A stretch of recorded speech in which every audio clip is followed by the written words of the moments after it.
Welcome to the Talk to People podcast. This is your host, Chris Miller. Have you ever felt like you really need to lock in and spend less time on your phone? Maybe you find yourself on Instagram or TikTok or checking your work email or even looking at your stock market app or seeing what the sports scores are. I think it's so easy to be constantly connected currently. So I wanted to create an episode about how constant connection ultimately mitigates social confidence. I think there's a tie, there's a connection, and there's one trait, one ingredient that we're missing, and that's the importance of tech-free solitude. So in this episode, I'm going to share with you how constant connection kills your social confidence and what we can do about it. It's been quite some time since I recorded a podcast episode. Let's see how long it's been. The last episode I published was April 24th, 2025, which is about 7 months ago. A lot has happened since then. If you're watching this on Spotify, also, I'm going to upload this to a new YouTube channel called the Talk to People Podcast YouTube channel. I'll put the link in the episodes below. If you follow my YouTube channel, that's going to be my personal YouTube channel, Talk to Chris Miller, where I'm going to be doing communication analysis videos over there. But I wanted to do or continue this podcast because this podcast still adds a lot of value to a lot of you out there. I get notifications every day that it gets new listeners, and just yesterday it got a shout out on Instagram, and it makes me reflect, like, I want to keep doing this. This is a big goal and cause of my heart, is to grow the world's social connection, because ultimately it's very important. It's an important thing to do. So I'm going to upload the video version to the Talk to People podcast YouTube channel, and be sure to find that and subscribe to that. But you can also watch it on Spotify. So if you're watching it on Spotify, what you'll notice is I'm not in my typical studio. I am in our guest room because we lost our studio and it got taken away. We had this beautiful studio with these beautiful cameras, beautiful fill lights, beautiful microphones, RGB lights. I had multiple monitors, a really nice Apple computer, and we lost it all. And I know it's crazy and it's different for me, but now we have a baby boy and he needs a nursery. Really, the only thing we use the nursery for is just to chill and have like a Zen den. But ultimately, he's going to spend more time in there. So gave up my podcast studio, and he has his own room, and we have a baby boy. So a lot has happened in the past 7 months since I recorded a podcast episode. I also created a new media channel called Only Tastes. You can go to onlytastes.com and see that. It is a food-based channel because I wanted to focus on short-form content. I'd never really done short-form content before. So I started a journey to eat every Little Debbie in America. And tonight I am uploading day 96 of eating every Little Debbie in America. So there's more than 96 Little Debbie products. That is probably going to surprise you because it certainly surprises me. Tonight, I'm having the Star Crunch ice cream bar. So if you like the Star Crunch, caramel, chocolate, rice, little like rice crisps, it's a delicious Little Debbie, but now they've made ice cream out of it. So I'm very excited about that. Yesterday, I had the Nutty Buddy ice cream bar. But so far, I've gotten close to 10,000 followers. I'm making some money on TikTok from commissions. People watch my videos and buy Little Debbies. I have been, reposted up by Little Debbie. I've gotten Little Debbie sent to me from all over the country, Mississippi, New York, Minnesota. I'm getting more sent to me. You're like, what the heck, Chris? This is a really weird update, and it is. A lot of people say, how the heck did you get on Little Debbie? Well, what happened was whenever I turned 30, I had not always, but a few months prior to that, I wanted to do journey, like a journey thing on social media. I see that all the time. This is day 1 of me flossing my teeth. This is day 2 of me flossing my teeth. And I wanted to do a different thing creatively. I think the podcast had gotten to a point where I was just unsure of what I was doing. And now I've had a bit more clarity on how I want this podcast to essentially be my classroom. And I want to show up here and figure out how to become a better teacher to all of you. So all of you who are listening, you are in my classroom. And I would love for you to email and reach out. I've spent a lot of time around professors. I went to undergrad and I was pretty close to some professors. Then I went to grad school and I worked for professors. I was a teaching assistant, got to hang out with professors. My girlfriend at the time, well, I guess fiance, came to Kansas for a PhD fellowship to become a professor. Then we got married and then she switched over and is no longer doing that. But many of my friends stuck to that path and they are professors. And now currently I know professors that I talk to regularly. And I say all this to say, you all are in my classroom and I'm showing up to try and figure out how to be a professor and just relay information and education. But something professors do a lot of the times, they don't want to admit it, is they gripe and they whine and they rant and they bring their personal baggage to the classroom. The best professors do that even. They are their true selves. And that's going to be me too. So on this podcast, hopefully I can, give out some good information and share revelation that I'm having, but also kind of bring my personal stuff here. Okay. So yeah, I did that and I'm back to doing communication analysis videos on YouTube. I've done 2 in this past week. I did one on Zohran Mamdani, and he's the new New York City mayor. A big controversial thing because he's running on a Democratic Socialist ticket. He's only 34 years old, but he really echoes Obama, the rhetoric that Obama has. He's very good at public speaking, very good at generating hype and maintaining hype. And I think he's going to be a big figure in the rhetorical space for some years. So it's good for me to figure that out now. And then I did a rhetorical analysis over the 2025 Tesla shareholder meeting. Elon Musk gave a CEO speech for about an hour to the shareholders there, and it was drenched with persuasive tactics. It's pretty crazy when you slow things down and you see all that he does. But his use of reframing and his use of exaggeration and absolutes, his use of humor to get people hyped up, get people excited and inspired to buy more Tesla stock, it's impressive. So in that video, I slow that down and I share all different things that he does. And in this video, or this podcast, we're going to talk about the importance and power of solitude and how it will make you a better conversationalist and help you show up more authentically. Because oftentimes people tell me, Chris, I'm not interesting. I'm not interesting enough to show up and start talking to strangers. And solitude is a gateway to that. Solitude is one of the 3 chairs that Henry David Thoreau talks about. If you know Henry David Thoreau, he was a big writer in the 19th century. He says, I have 3 chairs in my house, 1 for solitude, 2 for friendship, and the 3rd for society. And it's 3 different levels of our social fabric. The first, solitude, is essentially a fancy way of saying alone or me time. It's where we take ourselves out of the social world and we bring ourselves to a space where we get to reflect on all of the things that exist aside from everyone else. I looked into the psychological literature about this, and Sigmund Freud has a ton of daunting but also intriguing research in solitude or thoughts on solitude. He refers to solitude as this deep void. It's where your masks fall away and you are no longer required to fulfill the roles that others put on you.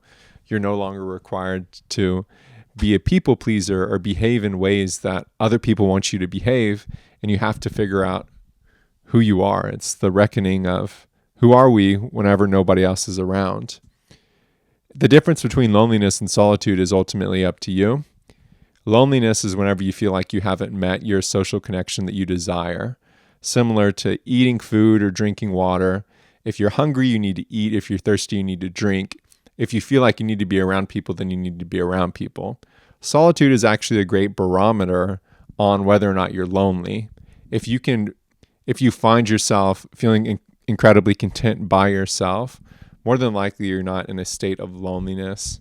Now, there can be exceptions to that, but it's typically a good barometer. When we think about solitude, we hear different phrases. Oftentimes I hear you find yourself in solitude, you develop mental clarity, it allows for reflection. This is where you get to grow self-assurance, you get to be secure in yourself, and it also allows you to be more creative and authentic. But I like to think about solitude as a building block to our social fabric and a building block to our personal social competence and confidence. A big reason is in solitude, we get to figure out what goes on internally, which allows us to connect and relate to other people. For instance, empathy.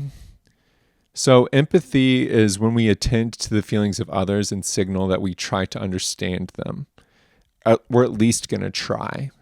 Even if someone's in the most different circumstance or political party or race or religion, no matter how different they are than us, it's recognizing their emotions and at least trying to understand them. What solitude is really good at for that is when we're by ourselves, and I'd like to put a little asterisk here, and I'd like to say tech-free solitude. I think that's going to be a goal for this, is tech-free. So to remove yourself from any notifications or distractions. Whenever we are in tech-free solitude, we're more likely to have the bandwidth and the opportunity to reflect on our emotional state, what emotions we're currently feeling them, why we think we're currently feeling them, and how or like what we think about it. So what am I feeling? Why am I feeling upset? Do I think I should be feeling upset about that? You know, today, Annie, my wife, has done a great job at taking care of everything. She's a super mom, crushing it. And in moments, I felt like she's holding it down for us because I didn't feel like I was doing as well as I could be doing. And then I can reflect on that. Like, why is that the case? Could Annie be crushing it and I could be doing okay? I'm just feeling self-critical, or am I actually not meeting the mark? And are there things that I am not reaching, or are my goals a little bit too lofty? Like right now I have a big goal of being able to revive this podcast, revive my YouTube channel, and get to the point to wherever I'm pretty consistently monetized on TikTok for my food-based channel. And it's a lot of different things to think about whenever I have a first priority, a first order priority of being a good dad and being present to Annie during parental leave. So empathy is reflecting on those emotions like, wow, I'm feeling a lot of those things. Like, why is that? And when we get to reflect on our personal emotion and how we feel when certain things happen, it gives us a greater ability to connect with others. This is why pain is such a great bonding agent. Everybody, no matter how glorious or luxurious their life is, they're going to experience pain. So whenever we experience pain, it allows us to connect to others better. If you ever lost a loved one, more than likely you're going to feel a bit more suited to comfort or inquire when someone else is also losing a loved one, right? It hurts, but it gives us connection points. And another big thing about it is also mentorship. And I'd like to think about mentorship. It's not a professional only thing. It's not exclusively professional. I think mentorship has kind of been co-opted by the management world in making sure we reach our key performance indicators and climb the corporate ladder. I like to think about mentorship as friendship and seeing the potential in one another, hearing the goals of one another, and helping each other reach those points. Oftentimes, mentors are typically wiser, more experienced, and potentially more resourced in different forms of resources. But solitude helps us be better mentors because in knowing who we are, we're able to better understand our relation to others and also how to get to know a different person. So empathy and mentorship are two important ingredients to our social fabric. And the underpinnings of both are conversation. So I find solitude as a really important byproduct to crucial components of like us staying connected as a society. But whenever you try tech-free solitude, you realize it's pretty hard because it requires us to focus inward. Whenever you step into an elevator or whenever you go to the restroom and you sit on the toilet and you're going poop, you see people and they take their phones on the toilet and they're on the toilet for like 30 minutes playing a game or scrolling TikTok. Whenever someone leaves and it's just you and you don't have an immediate obligation, you find yourself going to your phone. Whenever we're at home, the TV's on, podcast is on. We're just enmeshed in external stimuli. So being required to focus inward is tough. I have a few people on the screen: Steve Jobs, Andy Rubin, Sundar Pichai, Apple, Android, Google, these creators of phones. And we shouldn't call them a phone, should we? Because less than 5% of the time we use our phones to make and receive a call. The other 95% of the time, they're supercomputers, but they still retain the name phone, which makes it a little more difficult to say that, they're so obstructive. Like, it's just a phone, Well, it's actually not just a phone because it creates two things, and that's the fear of missing out and this belief that we're always on call. Now that we're constantly accessible, text, phone call, direct message, email, we feel as if we need to keep our phone on us just in case something were to happen. And it's ironic because it actually removes our presence and our attention and focus from the people we are with in person. And then whenever we leave them in person, we feel on call to them from afar, despite we weren't even present with them when we were in person. So with all this being said, how do you have solitude? What does it require? It requires 3 principles. The first is we need to keep it small initially. I just want 2 minutes a day. If you could give me 2 minutes of you leaving your phone in the other room, 2 minutes of you stepping away from your laptop, standing outside, sitting down and just looking at the wall, looking at the clouds. I'm just asking for 2 minutes. If you go beyond 2 minutes, which hopefully at some point you will, it also may require you to talk to people about it. For instance, I can't just go on a 1-hour walk tech-free without telling my wife because we're tag teaming, watching the baby together, and, we don't just want to disappear. So more than likely, if you're a parent or if you live with people, heck, maybe you could just go tech-free for a week and you don't even need to tell anybody. But remember to keep people in the loop and then go analog, right? Lately, I've been going to the gym and I bought a watch off Amazon. So I no longer need to take my phone to time my rest sets. And I'm not interrupted by Apple Watch notifications. It's important to go analog. In doing this, you have to recognize your vulnerabilities as well. I have RuneScape on the screen here, old school RuneScape. It is a vulnerability of mine. I've been loving this video game and I've been wanting to play it a lot. So due to that, sometimes I have to tell myself I'm not playing video games this week or I'm not playing video games today. Because when I tell myself that, then I'm more likely to attend to other things in my life.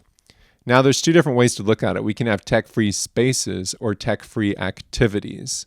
For spaces, I think of the bedroom, the bathroom, the elevator, the nursery. These are spaces for me where I try and practice tech-free. I don't sleep with my phone near me. I don't take my phone when I'm going to the restroom. When I'm in an elevator by myself, I'm very intentional about not instinctively or reflex going to my phone. I try and talk to myself in the elevators. Whenever I'm in the nursery with our baby, I try to avoid being on my phone and just spending time with him. And then we have our tech-free activities. For instance, when I go on a walk with Sunny, I try to avoid being on my phone. Whenever I go to the gym just to shoot hoops by myself, it's a great way for me to have a moment of serenity and not be interrupted. Whenever I'm reading a book, the goal is to be able to focus on the page and not the screen. I have someone just sitting here. Whenever you go outside to have an intentional, I'm just going to sit here, it's a great way for you to have a tech-free activity set aside. When you're doing this, it's important for us to write things down, because when you write it down, you do a little cognitive offloading. You get to remove that from your bandwidth in your mental headspace. It's like a sticky note. If you have a line filled up on there, you have less space to write on it. Well, whenever we are by ourselves and we're trying to stay away from screens, just write whatever down that you're thinking about. Oh, I need to do this later. That way you can remove it from your sticky note in that moment and give yourself a bit more space and bandwidth to think of things, right? So how does this help with conversation? Well, I mentioned the whole mentorship and empathy and how we need to know our emotions, but it also is really helpful because at some point we're going to be able to reflect on who we are as people and how to show up authentically to conversations. And I think that's one of the best ingredients to a great conversation is you show up to the conversation with who you are uniquely. We're entering an age where content creation is no longer an asset. It's no longer it's no longer difficult to do. Like, we could come up with 1,000,001 things to talk about. If you go to ChatGPT, you could come up with a better podcast script about solitude and its relation to social confidence than I just gave you by far. I used to do that, by the way, and then I quit because I realized it was ChatGPT's podcast and not mine. You could go on ChatGPT and have a book written about anything you want. You could have an essay written about anything you want. So it's no longer an asset just to be able to be like, oh yeah, I could come up with something. Rather, the unique asset nowadays that's becoming more and more sacred is showing the world who you are uniquely, what your thumbprint, what your individual DNA is. That's something that ChatGPT won't be able to replicate and won't be able to bring to the table. So I always encourage people to lean into that, bring that to conversation. But what does that require? It requires knowing who you are before you can let others know who you are. So solitude is a great way for us to kill that lie that we feel and hear of, I have nothing interesting to bring to the conversation. Nobody wants to talk to me. What am I going to say that's going to be memorable, right? That's a really big common gripe, grievance, complaint, fear that people bring to me. And when I reflect on it, the answer is show up with your authentic self. Sometimes the best way to be interesting is to be interested. And in order to be interested, we have to be curious of something, right? Like, what is that about you? Then follow that curiosity. As you meet different people, what about them makes you curious? Being real about it.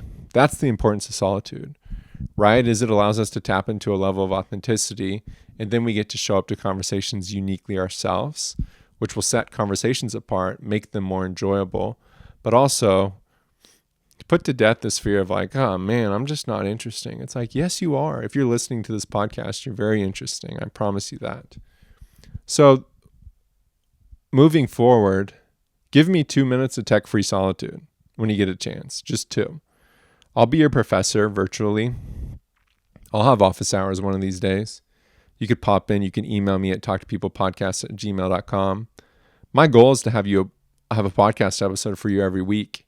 You don't have to listen to them. You could just see them. But it's going to be there. And I'm also going to have YouTube videos up. So subscribe to the Talk to People Podcast YouTube channel. But above all, have a good day. And remember, life is better when you talk to people, and I'll see you next time.